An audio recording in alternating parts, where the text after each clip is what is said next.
नमस्कार। आज फाल्गुन शुक्ल षष्ठी शके 1937 सादर करीत आहोत ठाणे वार्ता। ठळक घडामोडी। ठाणेकरांना पाण्याची टंचाई भासत असताना मिनरल वॉटर तयार करण्यासाठी खासगी कंपनीला महापालिकेतर्फे पाणी पुरवठा। ठाणे शहराच्या काही भागाचा पाणी पुरवठा उद्या सकाळपासून पुढील 48 तास बंद। आणि परमार प्रकरणातील 4 नगरसेवकांचं नगरसेवक पद रद्द करण्याच्या हालचाली सुरू। या आणि इतर घडामोडी विस्तृतपणे पण काही क्षणातच। ठाणे वार्ता पहा श्रीस्थानक वाहिनीवर। आता सकाळी 9:15 पासून रात्री 9:15 पर्यंत ठाणे वार्ता, ठाण्यातील पहिलं दृकश्राव्य माध्यम। श्रीस्थानक वाहिनी ठाण्याची स्वतःची वाहिनी।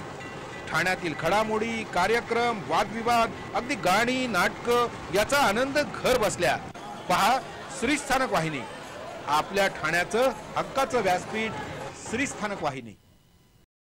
ठाणे वार्ता आता संकेतस्थळावर देखील ठाणेवार्ता.com वर क्लिक करा आणि ठाण्याच्या घडामोडी जाणून घ्या। ठाण्यातील पहिलं ऑनलाईन माध्यम ठाणेवार्ता.com।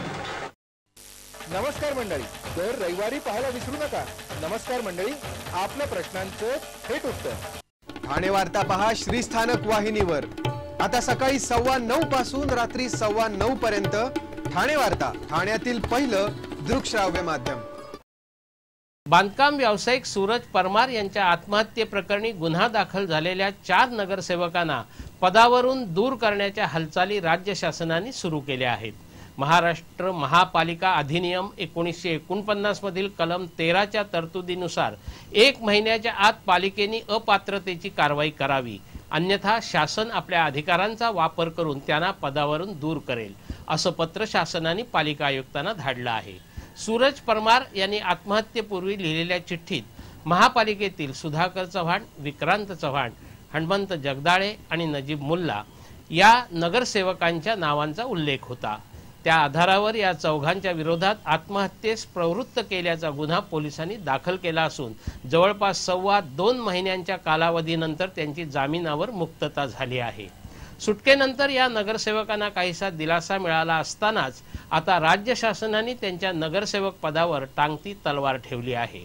या नगरसेवकांविरोधात भारतीय दंड संहितेच्या आत्महत्येला प्रवृत्त करणं, एकत्र येऊन कट रचणं यासारख्या गुन्ह्यांची नोंद झाली असून त्यांच्या विरुद्ध लाचलुचपत प्रतिबंधक कायद्यान्वये गुन्हे दाखल झालेले आहेत।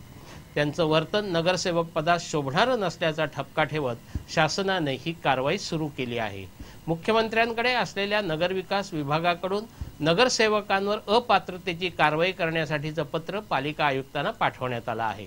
आता या कारवाईची प्रक्रिया सुद्धा सुरू करण्यात आली असून नगरसेवकांना नोटीसही धाडण्यात आल्याचं सांगितलं जातं। या नगरसेवकांना त्यांची बाजू मांडण्याची संधी द्यावी लागेल। त्यानंतर पालिकेच्या सभागृहात 2/3 मतांनी अपात्रतेचा ठराव मंजूर झाला तरच त्यांचं नगरसेवक पद रद्द होऊ शकतं। पालिकेच्या सभागृहात हा ठराव मंजूर होणं अशक्य आहे, परंतु पालिकेने महिन्याभरात कारवाई केली नाही तर शासन महापालिका अधिनियम 1949 च्या कलम 13 आणि इतर अनुषंगिक तरतुदीनुसार आरोपी नगरसेवकांना पदावरून दूर करेल, असंही या पत्रात नमूद करण्यात आलं आहे। तसं झाल्यास पुढील 6 वर्ष या नगरसेवकांना निवडणूकही लढवता येणार नसल्याने त्यांच्या भवितव्याबाबत प्रश्नचिन्ह निर्माण होणार आहे। या नगरसेवकांवरील दोषारोप न्यायालयाच्या चौकटीत सिद्ध झालेले नाहीत। त्यापूर्वी अपात्रतेची कारवाई करण्याची तरतूदच कायद्यात नसल्याचा आरोप करत या प्रस्तावित कारवाईला न्यायालयात आव्हान देण्याच्या हालचाली सुरू झाल्या आहेत। गुन्हा सिद्ध झालेले अनेक लोकप्रतिनिधी आजही राज्यभरात सक्रिय आहेत। त्यांच्यावर कारवाईची कुऱ्हाड न उगारता ठाण्यातच शासन एवढा आक्रमक का होत आहे, असा प्रश्न राष्ट्रवादीकडून उपस्थित केला जात आहे। ठाणे शहराच्या काही भागाचा पाणीपुरवठा उद्या सकाळी 9 वाजल्यापासून गुरुवारी सकाळी 9 वाजेपर्यंत बंद राहणार आहे। उपलब्ध पाणी साठ्याच्या नियोजनाकरता हा पाणीपुरवठा 48 तास बंद ठेवला जाणार आहे। मात्र या काळात ठाणे महापालिका स्वतःच्या पाणीपुरवठा योजनेतून शहरामध्ये टप्प्याटप्प्याने पाणीपुरवठा करणार आहे।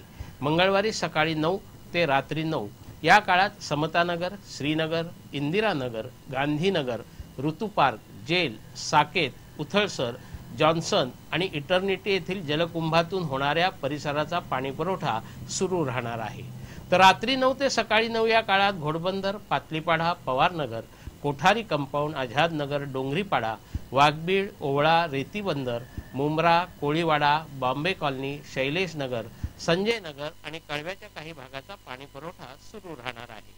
बुधवार सकाळी 9 ते गुरुवार सकाळी 9 या वेळेत संपूर्ण शहराचा पाणी पुरवठा बंद ठेवला जाणार आहे।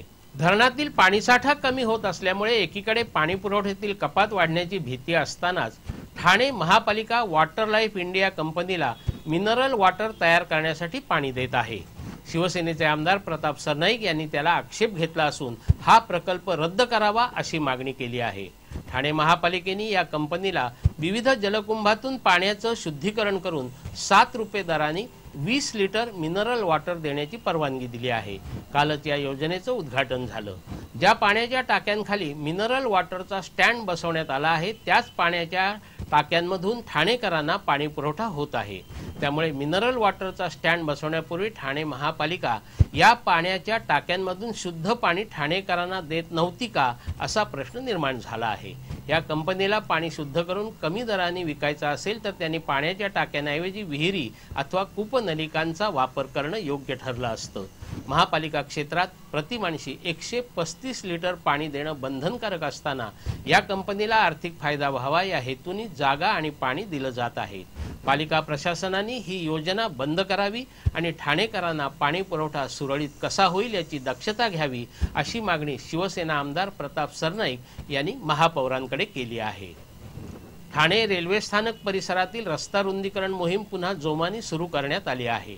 रेल्वे स्थानक परिसरातील रस्ता रुंदीकरण मोहिमेनंतर जांभळी नाका ते जिल्हा परिषद ते अशोक टॉकीज आणि अशोक टॉकीज ते कोहिनूर या रस्त्याच्या रुंदीकरणाची कारवाई पुन्हा सुरू करण्यात आली आहे।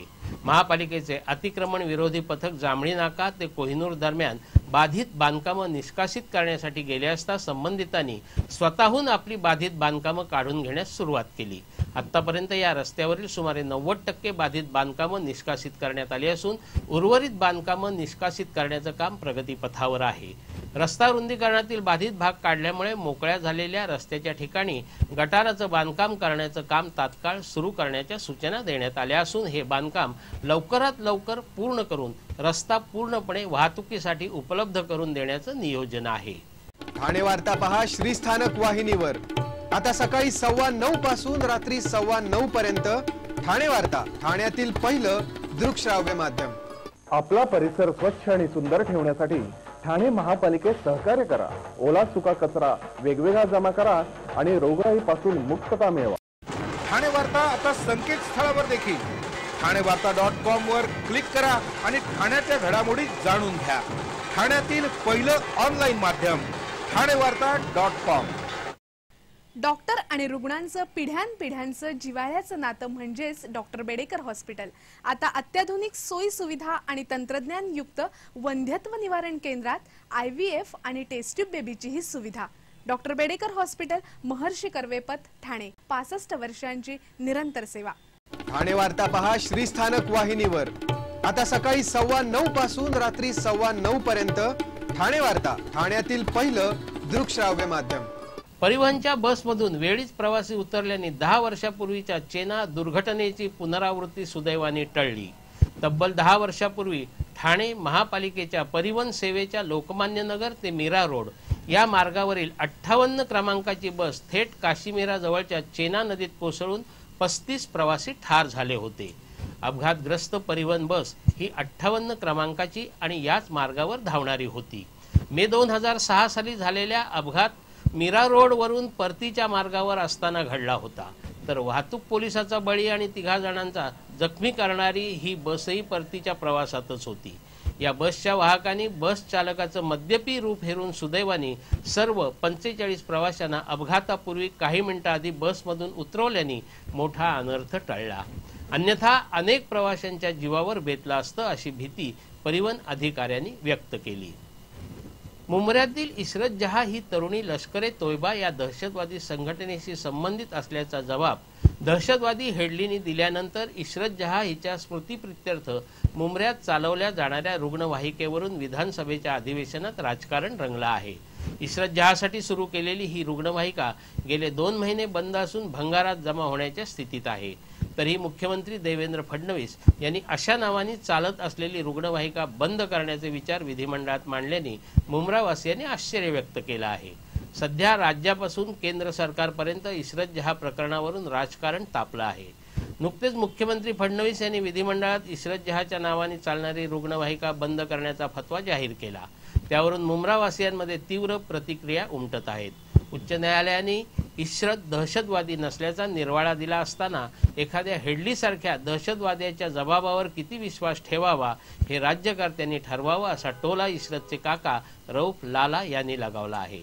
2011 मध्ये न्यायालयाच्या निर्णयानंतर स्थानिकांनी वर्गणी काढून इशरतच्या नावाने रुग्णवाहिका लोकार्पण केली होती। याच्याशी कुणाही लोकप्रतिनिधींचा संबंध नाही असंही लाला यांनी स्पष्ट केलं। धक्कादायक बाब म्हणजे गेले 2 महिने चालकाचंही वेतन देणं परवडत नसल्याने रुग्णवाहिका धुळखात पडली असल्याचं त्यांनी सांगितलं। ठाणे महापालिकेतील घंटागाडी कामगारांना 11 वर्षांनंतर शेवटी न्याय मिळाला आहे। महापालिकेतील ठेकेदार एम कुमार ग्रुप मार्फत सुमारे 11 वर्ष सतत नियमित काम करणाऱ्या घंटागाडी कामगारांना अचानक एक नोटीस देऊन त्यांचं काम बंद केलं होतं। परंतु सामाजिक कार्यकर्ते जगदीश खैरालिया यांच्या मार्गदर्शनाखाली या कामगारांनी उपायुक्त PN थोरात यांच्याकडे धाव घेतली।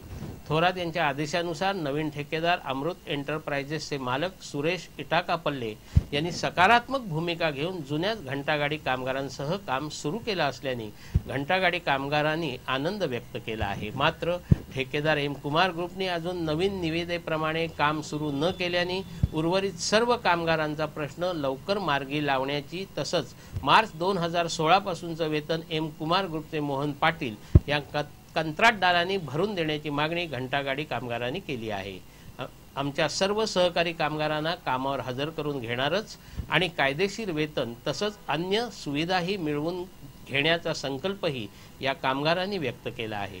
गेल्या वर्षी या 120 कामगारांची फसवणूक तसंच आर्थिक कोंडी करण्यात आली होती। आपल्या न्याय मागण्यांसाठी 21 कामगारांना महापालिका मुख्यालयासमोर 9 दिवस उपोषण करावं लागलं होतं। त्या 21 कामगारांना देखील घंटागाडी प्रकल्पात प्राधान्याने सामावून घेण्याची मागणी कामगार उपायुक्तांकडे करण्यात आली आहे। रेन वॉटर हार्वेस्टिंगसाठी स्वतंत्र शासकीय योजना आखण्याची मागणी खासदार श्रीकांत शिंदे यांनी लोकसभेत केली आहे। महाराष्ट्रासह देशात अनेक ठिकाणी तीव्र दुष्काळ असून मोठ्या प्रमाणावर पाणी टंचाई भेडसावत आहे। पावसाचा पडणारा प्रत्येक थेंब वाचवला तर भविष्यात पाणी टंचाई जाणवणार नाही। यासाठी सरकार रेन वॉटर हार्वेस्टिंगचा आग्रह धरत असलं तरी या कामासाठी कुठलीही शासकीय योजना नसल्यामुळे या कामांमध्ये अडथळे येत असल्याची बाब कल्याणचे खासदार श्रीकांत शिंदे यांनी लोकसभेत उपस्थित केली। प्रश्नोत्तराच्या तासात खासदार शिंदे यांनी रेन वॉटर हार्वेस्टिंगच्या संदर्भात प्रश्न उपस्थित केला। इमारतींवर पडणारं पावसाचं पाणी साठवून कूपनलिकेमध्ये सोडण्यात यावं यासाठी सरकार आग्रही आहे। स्थानिक स्वराज्य संस्थांच्या माध्यमातून मालमत्ता करात सवलत देण्यासारख्या प्रोत्साहनपर योजनाही त्यासाठी जाहीर केल्या जातात। त्यामुळे अनेक खासगी इमारती आणि नव्याने उभ्या राहिलेल्या गृहसंकुलांमध्ये रेन वॉटर हार्वेस्टिंग यंत्रणा कार्यरत आहे। मात्र सरकारी इमारतींमध्ये ही यंत्रणा कार्यान्वित करण्यासाठी कुठलीही स्वतंत्र शासकीय योजना नाही। त्यामुळे निधीअभावी अनेक इमारतींमध्ये रेन वॉटर हार्वेस्टिंगची कामं करता येत नसल्याचं निदर्शनास आल्यामुळे खासदार शिंदे यांनी याबाबत प्रश्न उपस्थित केला। धक्कादायक बाब म्हणजे कूपनलिका खणण्यासाठी शासनाची योजना आहे, परंतु इमारतीच्या छतावर पडणारं पाणी गोळा करून शुद्ध करून या कूपनलिकेमध्ये जमा करण्यासाठी शासनाकडे कुठलीही स्वतंत्र योजना नाही। परिणामी देशभरातील भूजल पातळी झपाट्याने खालावत असून दूषित पाण्यामुळे आरोग्याच्या अनेक समस्याही उद्भवत असल्याचं खासदार श्रीकांत शिंदे यांनी सांगितलं।